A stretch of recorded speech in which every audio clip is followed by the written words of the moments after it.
এনআরসিতে নাম থাকার পরও বিদেশি শনাক্তকরণের প্রক্রিয়া চালাতে পারবে সরকার। এনআরসি এবং বিদেশি শনাক্তকরণের মধ্যে কোনো সম্পর্ক নেই।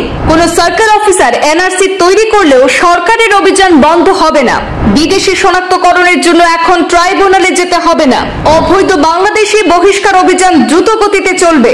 সুপ্রিম কোর্টের নির্দেশ অনুযায়ী বিতরণ কার্যক্রম করা হবে। জেলা আয়ুক্ত যাদের অবৈধ বলে মনে করবেন তারা অবৈধ বাংলাদেশি হিসাবে গণ্য হবেন। রাজ্য সরকার আরো 50 জন বিদেশি বিতরণের প্রস্তুতি নিচ্ছে। আসাম বিধানসভায় মুখ্যমন্ত্রী ডক্টর হিমন্ত বিশ্ব শর্মার গুরুত্বপূর্ণ মন্তব্য।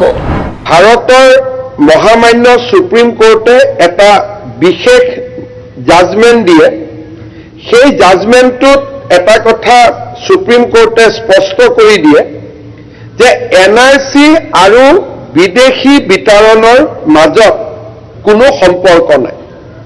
অৰ্থাৎ ইয়াত কৈছে যে যিটো আমি ফাইনেল কথাটো কৈছো, এজন আবেদনকাৰীয়ে তেওঁ সুপ্ৰিম কোৰ্টত গৈ আবেদন কৰিলে যে মোৰ এনআৰসিত নাম আছে, কিন্তু নাম থকা সত্ত্বেও ট্ৰিব্যুনেলে মোক ফৰেনাৰ্ছ বুলি ডিক্লেয়াৰ কৰিলে।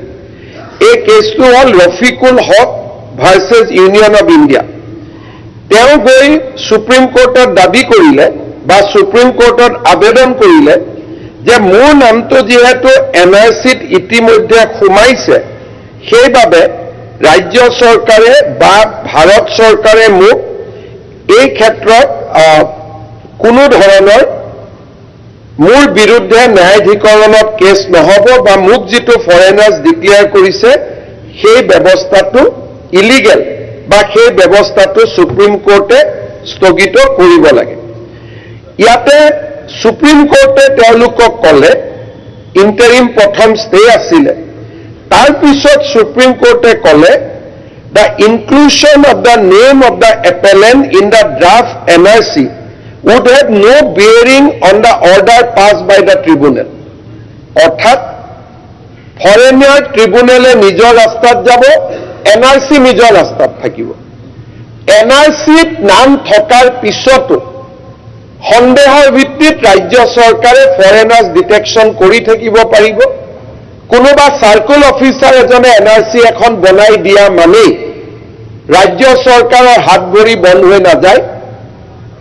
আমি বিদেশী চিনাক্তকৰণৰ কাম এনআৰসিত নাম থকাৰ পিছতো আমি বিদেশী চিনাক্তকৰণৰ কাম আমি অব্যাহত ৰাখিব পাৰিম। অধ্যক্ষ মহোদয়, কেতিয়াবা কেতিয়াবা আমি চৰকাৰক কথা কওঁ, মহামান্য সুপ্ৰিম কোৰ্টে চিটিজেনশ্বিপ 6A ওপৰত এটা জাজমেণ্ট দিলে। জাজমেণ্টত ক'লে যে 1971 উইল বি কাট অফ। তাক আমচুৱে আদৰণি জনালে, তাক কংগ্ৰেছ দলৰ বহুকেইজন বিধায়কে আদৰণি জনালে আৰু ছাত্ৰ সন্থায়ো আদৰণি জনালে যে এতিয়াৰ পৰা 71 উইল বি কাট অফ। অধ্যক্ষ মহোদয়, জাজমেণ্টক আমি আদৰণি জনালো, কিন্তু জাজমেণ্টৰ ভিতৰত লিখা কথাখিনি আমি কোনে কিমান ভাল কৰি পঢ়িলো তাৰ ওপৰত এটা প্ৰশ্নবোধক চিন থাকি যায়। সুপ্ৰিম কোৰ্টে এই জাজমেণ্টৰ সময়ত এটা কথা সুপ্ৰিম কোৰ্টে স্পষ্টভাৱে উল্লেখ কৰিলে, and this is a constitutional bench, সাংবিধানিক বিচাৰপীঠ। এইখন ইয়াতে 5 জন সুপ্ৰিম কোৰ্টৰ জাজ আছিলে, chief justice DY Chandrachud, justice Surya Kant Mishra, MM Sundresh, Manoj Mishra আৰু JB পাদিৱালা। মাইনৰিটি জাজমেণ্টত JD পাদিৱালাই ক'লে যে 71 কাট অফ ইজ ৰং, কাট অফ ইজ 51, য'ত ভাৰতৰ লগত একে কাট অফ হ'ব। কিন্তু মেজৰিটি জাজমেণ্টে ক'লে যে cut off will be 1971। Assam চুক্তি অনুসৰি যিখন সংসদে চুক্তি বনাইছে তাক আমি ন্যায্যতা প্ৰদান কৰিছোঁ। এতিয়া আৰু 51লৈকে ঘূৰি যোৱাৰ প্ৰশ্ন নাই। 1971 will be the cut off year. Sir, এই পাদ্ৰিয়ালৰ যিটো কথা ক'লে এইটো নহয়, আপুনি পিছত ক'ব। 51ৰ পিছত 6ৰ 10 বছৰ থাকিব লাগে, এই বিষয়ে পাদ্ৰিয়াল ৰিপ্লাইটো দিবলৈ দিয়ক না, প্ৰতিটা কথা কিয় ইনফাৰে কৰি থাকে। মহক প্লিজ আগতে ৰিপ্লাইটো শুনি লওক। পাদিৱালাৰ জাজমেণ্টটো মাইনৰিটি জাজমেণ্ট, সেইটো ৰিজেক্টেড জাজমেণ্ট। অলৰেডি ময়ে ক'লো, তাত আৰু থিয় হৈ পেলাই যে মই বিশেষ জানো এইটোৰ বিষয়ে কোৱাৰ কি প্ৰয়োজন আছে। এতিয়া প্লিজ সদনক আৰ্গুমেণ্ট কৰা হয়। এতিয়া ভৰিপিক নষ্ট কিয় কৰি থাকে? 4জনীয়া জাজমেণ্টে ক'লে যে 1971 ইজ কাট অফ।